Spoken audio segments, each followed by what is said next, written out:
Allô? Oui, bonjour le patriarche, comment allez-vous? Oui, bonjour Clara. Comment va la Comment famille? ça va? Dieu merci, tout va bien. Et la famille? Mhm. Ça va par la grâce. J'espère qu'on m'entend bien. Oh là Euh, là. le son est un peu Hein? lourd. Vous êtes avec écouteur? Ça va mieux? Ok, ça. Ça va mieux? Oui, ça va maintenant. Mhm. D'accord, ok. En fait, j'avais fait une mauvaise manœuvre. Ok. Donc, D'accord. nous vous laissons la parole. Mhm. D'accord, merci beaucoup Éclairé. Merci. Bonjour à toi, bonjour à tous les EPV. J'ai pris le direct en marche. Je ne sais pas si tu as abordé la question, une question que je vais aborder, c'est-à-dire la nouvelle alliance de Tidjane Thiam et de Laurent Gbagbo. Bon, je n'ai pas abordé ça aujourd'hui, mais ce sera avec un plaisir que vous le fassiez. Ça serait D'accord. déjà Moi, je viens de bel voir ça argument. sur Internet. Je n'en suis pas surpris puisqu'on savait que Laurent Gbagbo, quand il est parti, je crois, le 16 passé, là, le 16 juin, il est allé à Bruxelles et Tidjane Thiam devait le rejoindre pour qu'il se voie. Voilà, donc pour nous c'est une bonne chose et ça encore une fois ça montre que Tidjane Thiam en réalité il n'a aucune conviction. La seule conviction qu'il a c'est qu'il veut à tout prix et à tous les coups arriver au pouvoir en 2025. Je pense que les uns et les autres devraient comprendre, surtout nos frères et sœurs EPV, les militants RHDP ne devraient pas s'inquiéter de cette alliance parce que, en fait, sans parler, je vais aborder le cas de leur poids politique actuel, mais avant ça, ce qu'il faut comprendre, c'est que on a affaire à deux personnes qui, on va dire, se détestent cordialement et qui pour la circonstance se sont juste alliés, mais c'est juste pour moi c'est plus de la communication qu'autre chose. Je ne veux pas dire qu'il faut négliger ce qui est en train de se tramer, mais de toutes les façons ça fait partie des des hypothèses que nous avions déjà intégrées dans notre cheminement vers les élections de 2025. On a même intégré l'idée même que tous les opposants se réunissent ensemble comme ça a été le cas en 2020. Donc imaginez-vous, en 2020, je fais une comparaison très très importante, il faudrait que les gens fassent attention. En 2020, toute l'opposition s'était réunie contre le président Ouattara, y compris même certaines personnes parties du RHDP, notamment Mabry Touakeuse et l'ancien directeur de cabinet, je crois, j'ai oublié son nom, bon ça va me revenir. Je ne sais pas si tu vois éclaireur, celui qui est parti et qui est revenu là, j'ai oublié, qui est d'Aboisseau là. Bon, c'est pas grave, ça va me revenir. Bon, disons qu'il y avait eu des défections dans nos rangs, pas des grosses défections, mais quand même quelques défections dans nos rangs pour rejoindre l'opposition. Voilà, à Montano, très bien, très bien. Merci beaucoup, éclaireur. À Montano, et Mabry Touakeuse avait rejoint les opposants et ils avaient fait même un meeting au stade de Fauboyens qui n'avait pas été capable de remplir. Rappelez-vous de l'anecdote, ou du moins de l'épisode où Dagaré, il faut que les gens sont en train de partir, ainsi de suite, tout le monde s'en était marré. Donc, Bédier était là. C'est-à-dire Bédier était président du PDCI. Et le poids de Bédier au PDCI et en Côte d'Ivoire, politiquement, là, tout le monde connaît. Maintenant, vous prenez, et Gbagbo était là. C'est-à-dire que les militants du PPACI étaient là. Le PPACI n'existait pas, mais les militants du PPACI ont apporté leur poids. Bon, maintenant, imaginez cette année. Un Thiam qui n'a aucun poids politique réel. On a vu tous les meetings qui ont été faits, y compris avec la présence de Thiam, sur tout le territoire national, notamment dans les zones a priori qui lui devrait être favorable, qui était censé lui être favorable. Il n'a pas pu mobiliser du monde. Et depuis longtemps, ils sont essoufflés déjà, alors que la bataille même sur le terrain n'a pas commencé. Et il va s'allier à Gbagbo qui peine à mobiliser. Alors, il s'allie sur la base de quoi? Je suppose que c'est sur le mouvement trop c'est trop. Donc, s'il s'allie sur le mouvement trop c'est trop, ça veut dire que Thiam s'est déculotté devant Gbagbo. Donc, a baissé sa culotte et accepté d'être suiveur de Gbagbo. Mais ce n'est pas tout. N'oubliez pas que Thiam était dans une alliance CAP Côte d'Ivoire. L'alliance avec Mme Gbagbo, Blé Goudé et ainsi de suite, les 20 partis politiques, et Thiam était censé être la tête. Qu'est-ce qui s'est passé? Donc, de deux choses l'une, je ne pense pas que les deux ils puissent être à la fois dans une alliance avec ceux-là et puis être dans une alliance avec Laurent Gbagbo. Franchement, ça me surprendrait. Je pense qu'il a déjà trahi l'alliance, l'ancienne alliance CAP Côte d'Ivoire où il était censé être le leader. Donc, voilà, déjà un chef, il ne peut jamais assumer sa place de chef. Il n'est pas à Abidjan, il est à l'extérieur de la Côte d'Ivoire. Et Gbagbo, qui est parti certainement pour les révisions, pour les révisions, pour faire un autre check-up certainement de santé, va revenir en Côte d'Ivoire et il va certainement lancer des mots d'ordre. Je suppose que quand il va lancer ces mots d'ordre, ce sera le PDCI et le PPACI qui vont se mettre ensemble. Donc il faudrait que nous, les sympathisants et militants du RHDP, nous puissions intégrer le fait que, au fur et à mesure que nous allons nous rapprocher de octobre 2025, la lutte va s'intensifier, les gens vont tenter le tout pour le tout. Mais une chose est sûre, Thiam, dans son discours qu'il a fait par visioconférence, et je pense certaines pages sur Facebook rapportent que quand on écoute ses propos, en réalité, il s'en cache même pas. C'est sans doute une erreur de communication comme il en a l'habitude. Il a annoncé même qu'ils sont prêts à tout pour prendre le pouvoir, donc y compris donc le coup d'État. Donc retenez que quand Éclairé avait l'habitude de dire qu'il n'a jamais abandonné l'idée, enfin qu'il a toujours été pour le coup d'État, mais ce n'est pas faux. Il a rencontré Soro Guillaume au Ghana. Et après ça, on a vu quoi? Soro Guillaume a créé des pages en anglais, il a commencé à donner, à faire de la communication en anglais, ainsi de suite, et on a vu que il y a eu des tentatives de faire entrer les caisses d'armement en Côte d'Ivoire. Donc, en fait, je pense que les propos même que Thiam a tenus aujourd'hui là, en principe, normalement même, c'est quelqu'un qui doit être déjà, il était dans le collimateur probablement de la justice, mais davantage, il le sera. Et toute la panoplie d'actions politiques, de travers qu'il a eu à mener depuis qu'il est rentré dans la politique ivoirienne, étant, au fur et à mesure qu'on avance, il montre davantage son visage hideux.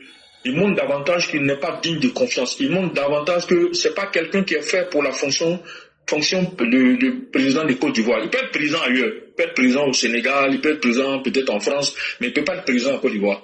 Pour la simple raison que c'est quelqu'un qui n'a pas autre chose que de vouloir d'abord utiliser tous les moyens pour arriver au pouvoir. Donc c'est pas quelqu'un qui est digne de confiance. Il n'a pas la ligne de conduite d'un républicain. Il a passé son temps à dénigrer ce pays-là depuis qu'il s'est lancé dans la politique, qu'il s'est rendu compte qu'il avait des mailles à partir avec la loi et il a commencé à dénigrer ce pays. Et aujourd'hui, il est prêt à s'allier à Laurent Gbagbo qui veut se bagarrer. C'est important, hein, parce que c'est après le discours guerrier de Laurent Gbagbo qu'il a tenté de se rapprocher de lui. Donc peut-être qu'il attendait que Laurent Gbagbo montre qu'il a un discours violent, puisque il a un homme de main ou un allié, un premier allié qui est Soro Guillaume, qui adore tout ce qui est militaire, et il a un deuxième allié maintenant qui est Laurent Gbagbo, qui adore tout ce qui est à la fois militaire et politiquement violent. Donc vous voyez que la boucle est bouclée. Donc ne vous détrompez plus, ne pensez pas, ceux qui continuent de croire que Tidjane Thiam a quelque chose d'un ange. Il n'a rien d'un ange, c'est un démon. C'est un démon incarné. Il est tout aussi démon que Laurent Gbagbo. De la même manière que vous méfiez de Soro Guillaume, de Laurent Gbagbo, méfiez-vous de Tidjane Thiam. De la même manière que nous sommes prêts à combattre le Soro Guillaume et Laurent Gbagbo, il faut vous apprêter à combattre de cette même manière-là Tidjane Thiam. Si Tidjane Thiam a la possibilité de faire un coup d'État, il ne va pas hésiter une seule seconde. S'il a la possibilité de faire une guerre à la Côte d'Ivoire, il ne va pas hésiter une seule seconde. Je vous rappelle également son discours qu'il a tenu quand il a été radié de la liste électorale.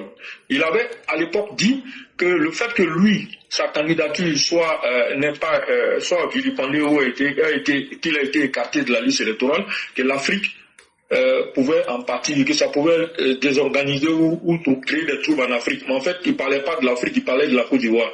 Donc il faudrait vous rappeler que depuis que ce monsieur a été radié de la liste électorale, son vrai visage est en train d'apparaître. Et on comprend en même temps que ceux qui ont envoyé Tidjane Thiam dans la politique là, je pense que ces gens-là sont prêts à tout aussi pour déstabiliser la Côte d'Ivoire. Donc nous, l'appareil sécuritaire doit rester vigilant. Les militants nous devons rester vigilants. Il faut que nous soyons en éveil constant et permanent, 24 heures sur 24, jusqu'à ce que nous finissions l'élection présidentielle de 2025. Même après l'élection, nous devons continuer à rester vigilants. Une chose est sûre, cette énième alliance de Tidjane Thiam ne pourra pas lui donner le résultat escompté parce que c'est un bébé qui est mort-né. Laurent Gbagbo déteste cordialement Tidjane Thiam à cause du fait qu'il s'appelle Tidjane Thiam. Ça, il faut que Tidjane Thiam lui-même se rende compte de ça. Ça, c'est l'aspect profond et l'aspect psychanalyste de la situation que je suis en train de préciser. Tidjane Thiam n'aime pas Gbagbo, mais Gbagbo déteste Tidjane Thiam parce que simplement il s'appelle Tidjane Thiam. Et ça, il faut le savoir, Gbagbo n'aime pas les étrangers. Hein. Surtout lui-même son nom là.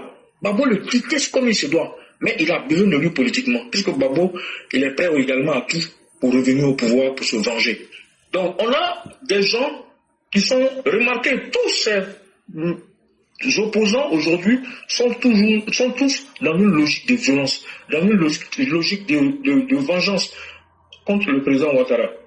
Thiam, lui, il est le nouveau venu dans cette guerre de vengeance, dans ce bonheur de vengeance. Mais, Soro Guillaume est dans l'idée de se venger. Gbagbo Laurent, il a l'idée de se venger.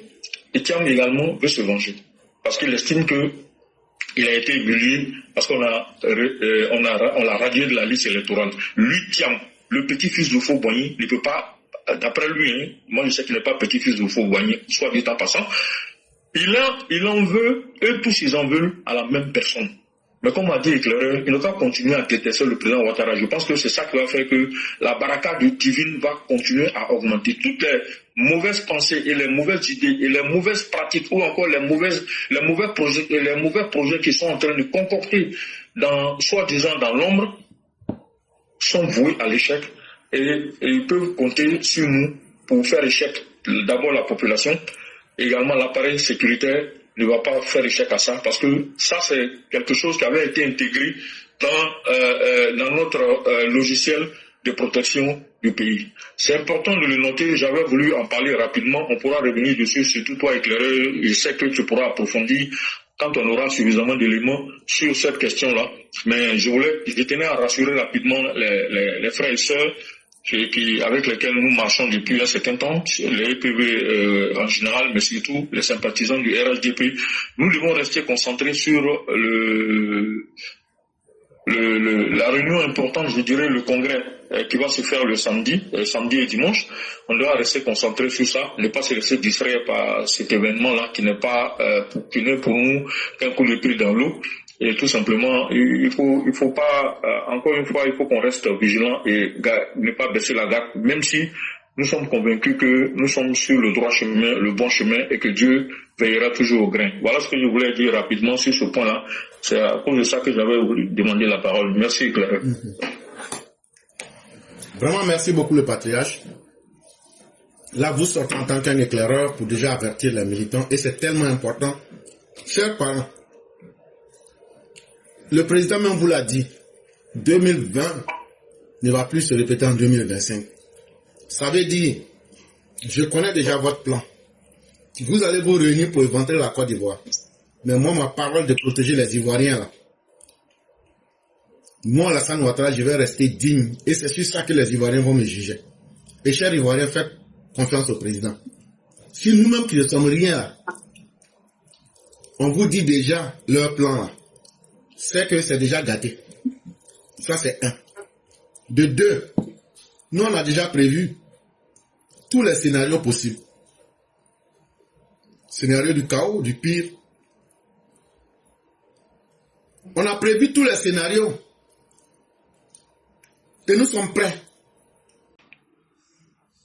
L'opposition qui a pour seul projet de créer la déstabilisation, de créer des tensions inutiles un peu partout sur toute l'étendue du territoire. Donc il est important pour nous autres de toujours insister sur cet aspect-là. Selon des informations que nous avons déjà reçues, il y a Laurent Gbagbo et Tidjane Thiam qui se sont rencontrés, je crois aujourd'hui, semble-t-il. C'est ce que j'aurais appris. Alors, la seule chose à comprendre dans cette histoire, c'est leur plan pour pouvoir déstabiliser la Côte d'Ivoire. L'ex-CNT qui revient à l'ordre du jour, avec pratiquement les mêmes acteurs, sauf que il y a un qui n'est plus de ce monde, c'est Henri Konan Bédié. Et comme vous le savez, en 2020, Laurent Gbagbo, Tidjane Thiam, Guillaume Soro, Pascal Affi-N'Guessan, Simone Eyve Gbagbo, Charles Blé Goudé, tout cela, ils étaient comptables du CNT. Alors aujourd'hui, lorsqu'on voit que ce sont les mêmes qui sont en train de faire la surenchère, les choses se comprennent assez facilement. L'opposition actuelle est en train d'organiser des jeunes pour créer des émeutes, pour créer des révoltes, pour créer un scénario de chaos et de désordre. Et il y a des recrutements même de jeunes qui sont en cours et certains même ont déjà été effectués. Cela se comprend aisément, d'autant plus que Laurent Gbagbo affirme clairement qu'on doit s'apprêter pour la bagarre. Les tournées du PPACI sur toute l'étendue du territoire ont servi à faire des recrutements de jeunes qui vont venir pour créer les désordres. Le PDCI également est dans la même logique.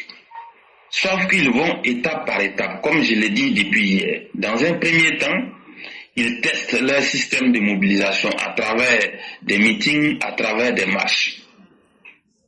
On essaie ça, et après, qu'est-ce qui va se passer? On va décider d'un jour où on va appeler les militants, PPACI, PDG bien sûr, à paralyser le pays à travers des marches. Et après ça, on va procéder par des opérations de terreur qui vont consister à couper des arbres pour faire tomber, à incendier des biens, à casser des magasins, ainsi de suite. Et après ça maintenant, on va chercher à avoir la sympathie de certains officiers qu'ils ont dans l'ombre certainement, qui vont sortir pour pondre des déclarations, pour en appeler à l'insurrection et aussi au coup d'État. Et vous allez voir que derrière ça, ils ont déjà leur gouvernement qui est prêt. Ils vont même un jour incessamment donner la liste du gouvernement ou bien ils vont appeler à la mise en place d'un gouvernement pour pouvoir assurer la relève d'après eux. Voilà un peu leur plan. Face à la situation, je l'ai toujours dit, tout ce qui relève du maintien de l'ordre, de la défense, de la sécurité, ça, moi j'ai pas mission de parler de ça publiquement, mais j'ai dit quelque chose toujours. Un parti politique doit sa force à ses militants. De cette même manière que le RHDP monte au créneau pour préparer les militants, ses forces vives, tous les militants sympathisants, ivoiriens et forces vives qui constituent le RHDP, il faut que ces militants, ces sympathisants, ces forces vives-là soient mises en alerte et que on soit suffisamment prêt à contrer avec la plus grande énergie les désordres que l'opposition politique ivoirienne veut organiser. Donc, pour ne pas être long, je m'arrête là et je vous remercie. Merci beaucoup, Sunjata le Conquérant. Merci encore de ce que vous venez de dire. Et faites-nous confiance. Je crois que nous sommes conscients aujourd'hui de tous les plans que l'opposition veut mettre en place. Et ce serait ne pas être intelligent que de ne pas anticiper. Et c'est pourquoi je dis que dans leur anangoplan, là, tout ce qu'eux vont faire là, nous on voit dedans. Et chers frères, au-delà même du parti, au nom de la dignité humaine, c'est nous aussi des citoyens lambda qui devrions nous lever pour galvaniser, conscientiser les gens dans les quartiers, pour leur dire, vos vies, c'est Dieu qui vous les a accordées. Ne laissez personne vous les arracher de la manière la plus bête possible. Ne laissez personne décider de votre vie, ou bien de votre bien-être, ou bien de votre mal-être. Surtout que ce sont des gens qui ne peuvent rien apporter. Et continuons dans les quartiers, dans les petits comités, dans les villages, continuons à conscientiser les gens. Ce mal-là ne nous fait pas peur, mais il est venu le temps de mettre fin à ce mal-là. Et c'est nous qui allons prendre aussi une décision pour démontrer qu'on en a plus que marre de ces personnes. Vraiment, merci d'avoir touché ce point et de continuer à le faire même, parce que c'est très important. Il y a tellement de choses à dire, mais vous insistez là-dessus et vos analyses sont tellement justes. Continuez à le faire. Parce que au fur et à mesure que vous le faites, ceux qui entendent pour la première fois, ça va résonner dans leur conscience. Ceux qui ont déjà entendu, ça va encore les réveiller. Mais il faut qu'on continue. Vraiment, merci infiniment. On va vous souhaiter une excellente soirée et toute la bonté divine. Je vous remercie beaucoup. Excellente émission à tout le monde. Merci beaucoup.